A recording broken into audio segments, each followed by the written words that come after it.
कांग्रेस नेता राहुल गांधी 17 जून को निर्णय लेंगे कि वह वायनाड लोकसभा सीट बरकरार रखेंगे या फिर रायबरेली चुनेंगे। कांग्रेस ने बताया कि राहुल ने इन दिनों दोनों सीटों पर भारी बहुमत से जीत दर्ज की है। वायनाड से उन्होंने लगातार दूसरी बार जीत दर्ज की है। अपने अपने परिवार की परंपरागत सीट रायबरेली से भी वह विजयी रहे। रायबरेली सीट का प्रतिनिधित्व पहले उनकी मां सोनिया गांधी कर रही थी, लेकिन वह राज्यसभा सदस्य बन गई और उन्होंने इस सीट से चुनाव नहीं लड़ा। राहुल बीते दिन अपने मतदाताओं का आभार जताने के लिए रायबरेली पहुंचे भी थे, जहां उन्होंने कहा कि वह इस दुविधा में हैं कि किस सीट को बरकरार रखें और किस सीट से इस्तीफा दें। उन्होंने कहा कि वह जो भी फैसला लेंगे सभी को खुशी होगी और इस बयान के बाद अटकलें लगाई जा रही हैं कि उनकी बहन प्रियंका गांधी वाड्रा को यहां से मैदान में उतारा जा सकता है।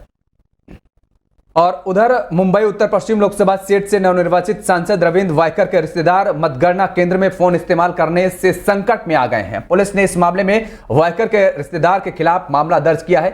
एक पुलिस अधिकारी के मुताबिक रविंद्र वायकर के रिश्तेदार मंगेश पंडिलकर के खिलाफ गोरेगांव में 4 जून को आम चुनाव के नतीजों की घोषणा के समय मतगणना केंद्र के अंदर फोन का इस्तेमाल किया गया और बीते दिन को यह मामला दर्ज किया गया।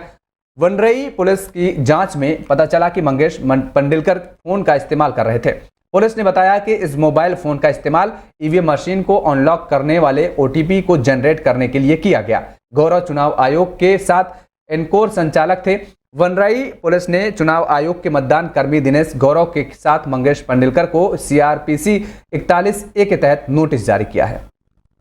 और लोकसभा चुनाव के नतीजे आ गए हैं। भारतीय जनता पार्टी की अगुवाई वाली एनडीए की फिर से केंद्र में सरकार बनी है। नरेंद्र मोदी ने लगातार तीसरी बार प्रधानमंत्री पद की जिम्मेदारी संभाली है। अब 18वीं लोकसभा का अध्यक्ष कौन होगा, यह सवाल सबकी जुबान पर है और इसको लेकर सियासत भी अब शुरू हो गई है। विपक्षी गठबंधन ने इस पद के लिए चुनाव से पहले बड़ी मांग की है।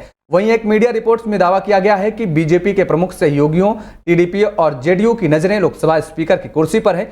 इन सब के बीच जनता दल यूनाइटेड के प्रवक्ता केसी त्यागी ने इंडी गठबंधन की आलोचना की है और बताया कि कुर्सी का हकदार कौन है।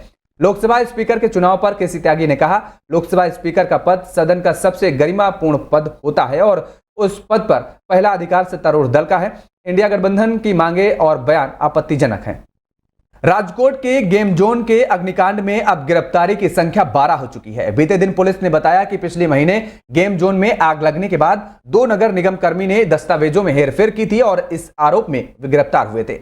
पिछले महीने 25 मई को राजकोट के गेम जोन में भीषण आग लगी थी, जिसमें 12 बच्चों समेत 27 लोगों की मौत हुई थी और इस घटना के सिलसिले में 6 सरकारी कर्मचारियों सहित 12 लोगों को गिरफ्तार किया जा चुका है। शहर की अपराध शाखा में बीते दिन आरएमसी के सहायक नगर नियोजन अधिकारी राजेश मकवाना और सहायक अभियंता जयदीप चौधरी को आग की घटना के बाद आधिकारिक रजिस्टर में बदलाव करने में कथित संलिप्तता के आरोप में गिरफ्तार किया गया। पुलिस उपायुक्त अपराध पार्थराज सिंह गोहिल ने बताया कि आग की घटना के बाद उन्होंने टीआरपी गेम जोन से संबंधित सरकारी दस्तावेजों में कुछ बदलाव किए। उन्होंने दस्तावेजों में जालसाजी भी की। गोहिल ने बताया कि टीआरपी गेम जोन में आग लगने के सिलसिले में अब तक हमने 6 सरकारी कर्मचारियों और 6 अन्य लोगों को गिरफ्तार किया है। भारतीय जनता पार्टी ने पश्चिम बंगाल में चुनाव के बाद हो रही हिंसा को देखते हुए कमेटी का गठन किया है। अब हिंसा का जायजा लेने के लिए बीजेपी के केंद्रीय टीम रविवार शाम को कोलकाता पहुंच रही है।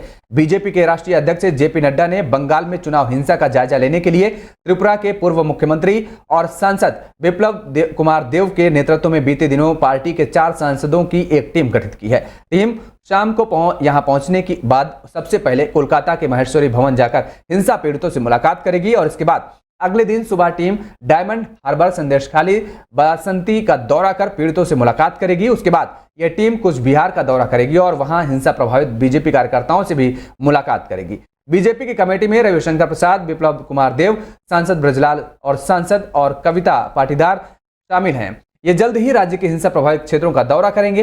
भारतीय जनता पार्टी के प्रेस रिलीज के मुताबिक कोलकाता उच्च न्यायालय ने भी हिंसा को गंभीरता से लेते हुए सीपीएफ की तैनाती और 21 जून तक बढ़ा दी है और मामले को आगे की समीक्षा के लिए 18 जून की तारीख तय की है।